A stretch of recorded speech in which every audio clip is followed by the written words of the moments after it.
Tempat yang kita cintai adalah rumah. Rumah yang mungkin ditinggalkan kaki kita, tetapi bukan hati kita.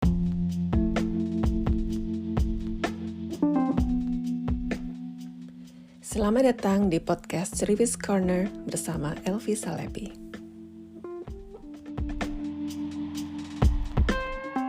Tema minggu ini adalah pulang kampung, dalam kurung bittersweet.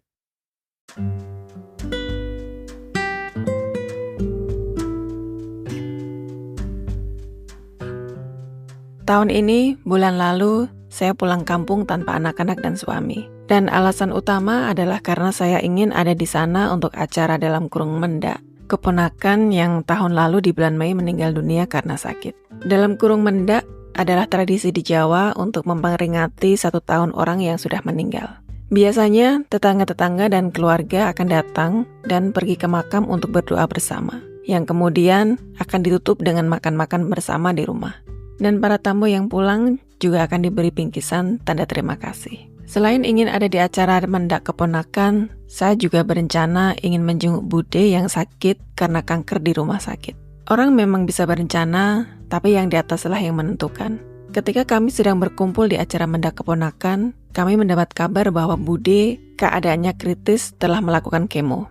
Tentunya semua panik, karena beberapa hari sebelumnya, keadaan bude sudah membaik dan sudah positif boleh pulang ke rumah. Nggak lama kemudian, setelah kami mendengar kabar kritisnya, saya lihat saudara sepupu saya menangis di telepon sambil menyebut nama bude.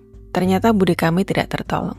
Rasanya campur aduk, karena waktu meninggalnya bude bersamaan ketika kami sedang mengadakan tradisi mendak. Terlebih karena saya juga tidak mendapatkan kesempatan untuk menjenguk. Sebelum bude meninggal, saudara sepupu kami yang lain juga baru saja melangsungkan pernikahannya, di mana almarhum bude bisa mendampinginya di saat acara ijab sebelum almarhum bude masuk ke rumah sakit. Kakak saya yang di Sumatera juga pulang kampung karena ingin menengok bude dan juga ingin mengucapkan selamat atas pernikahan sepupu kami. Karena kami berdua tidak bisa datang di acara pernikahan sepupu kami sudah berencana akan datang berdua ke rumah sepupu kami untuk mengucapkan selamat. Tapi ternyata kami harus mengucapkan bela sungkawa dan ucapan selamat atas pernikahannya secara bersamaan. Jadi bisa dibilang pulang kampung ini benar-benar bittersweet. Tapi kata orang, ketika kita berada dalam situasi bahagia bercampur sedih, yang harus kita fokuskan adalah momen yang bahagia, supaya kita tidak larut dalam kesedihan. Bulan Mei, bapak kami juga berulang tahun dan salah satu sahabat saya juga berulang tahun. Jadi, ini juga alasan kenapa saya pulang kampung di bulan Mei. Tadinya kami, dalam kurung anak-anak bapak, sudah berencana ingin merayakan ulang tahun bapak dengan bikin tumpeng, karena anak-anak semua pada ngumpul di rumah. Tetapi karena bude meninggal sehari sebelum tanggal ulang tahun bapak, kami mengurungkan niat untuk merayakan ulang tahun bapak. Ya, di samping situasinya yang kurang pas, tapi juga karena ingin menghormati kepergian almarhum bude. Tahun lalu merupakan tahun yang penuh kesedihan di keluarga besar kami. Kami kehilangan 3 orang yang kami sayangi, yaitu bule dan om dari keluarga almarhum ibu dan keponakan saya. It really sucks.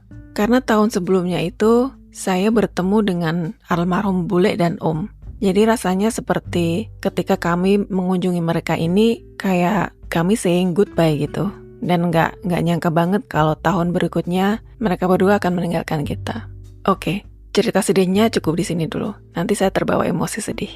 Momen bahagia apa saja waktu saya pulang kampung? Tentunya ketemu dan berkumpul lagi dengan keluarga dan 2 sahabat saya. Bahagia bisa pulang kampung di ulang tahun bapak dan juga sahabat saya. Karena sudah bertahun-tahun nggak pulang kampung di saat bapak dan sahabat saya ini berulang tahun. Sempat jalan-jalan nggak? Pastinya iya. Saya dan 2 sahabat saya berlibur untuk beberapa hari di Bali. Salah satu dari sahabat saya ini sudah sering bolak-balik ke Bali, jadi dia yang lebih banyak mengatur rute perjalanannya. Tapi tentunya kami mendiskusikannya bertiga, yaitu untuk masalah penginapan dan transportasi dan lain sebagainya. Untuk masalah kuliner, jangan tanya deh. Teman saya yang bolak-balik ke Bali ini paling tahu di mana makan enak. Rute perjalanan kami diawali dari Ubud, mengunjungi pasar tradisional Ubud, Monkey Forest, dan jalan ke Bukit Campuhan. Tapi saya agak kecewa ketika kita naik di Bukit Campuhan, karena suasananya itu nggak seperti yang saya bayangkan sebelumnya. Nggak seperti yang dulu-dulu, karena lokasinya itu sekarang seperti kayak hutan gitu. Karena di kanan kiri bukit itu pohon-pohon dan tumbuhannya tuh mulai tinggi. Jadi kayak jalanan di atas bukit itu kayak tertutup gitu kanan kirinya karena saking tingginya ilalang dan pohon-pohon gitu. Jadi seperti gelap gitu rasanya buat saya. Pokoknya nggak seperti foto-foto Bukit Campuhan yang cakep-cakep itu. Saya sudah pernah 2 kali ke sana sebelumnya memang. Tapi ya itu nggak seperti dulu pokoknya. Jadi saya agak kecewa di situ. Dari Ubud kami ke utara ke Tegalalang untuk coffee break sambil menikmati pemandangan sawah. Kemudian lanjut ke Kintamani. Dari Kintamani lanjut ke Desa Penglipuran, lalu berhenti di air terjun Teganungan yang cakep banget. Tapi kami nggak turun sampai ke bawah karena karena arealnya yang sangat-sangat ekstrim. Ya bukan sangat ekstrim sih, tapi lumayan ekstrim lah. Jadi kami hanya turun untuk beberapa meter saja dan kami menikmati view air terjun dan sekitarnya itu dari situ. Dari Teganungan, singgahan terakhir kami adalah Seminyak. Kami menikmati sunset di Pantai Seminyak dan dari Bali kami pulang menggunakan transportasi bis sleeper. Ini kali pertama saya naik bis dari Bali. Tapi bis sleeper ini menurut saya nyaman, apalagi untuk perjalanan yang panjang dan berjam-jam. Karena bisa tiduran dan dapat makan malam dan snacks juga, dan di dalam bus juga bisa membuat kopi atau teh dan gratis juga. Overall buat saya nyaman sekali karena saya bisa tidur. Mungkin karena juga kecapean, jadi langsung tidur gitu.